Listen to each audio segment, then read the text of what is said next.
سلام. تو این ویدیو میخوام بهتون یه روز از کتابخونه و درس خونه رو نشون بدم. این شکلاته رو آورده بودم برای دوستم ولی دوست نداشت. گفت توش انگار بادوم تلخه، ولی من به نظرم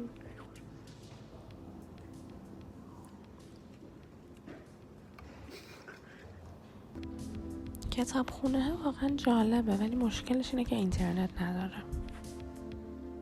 5 دقیقه استراحت.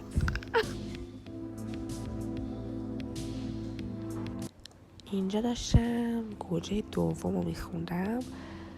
این تکنیک اینطوریه که بعد هر 4 تا گوجه یا پومودورو میتونی یه استراحت طولانی تر 15 تا 30 دقیقه‌ای داشته باشی.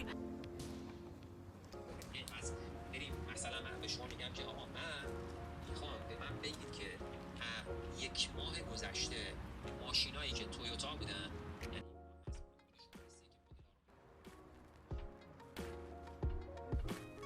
مرسی، خدافظ.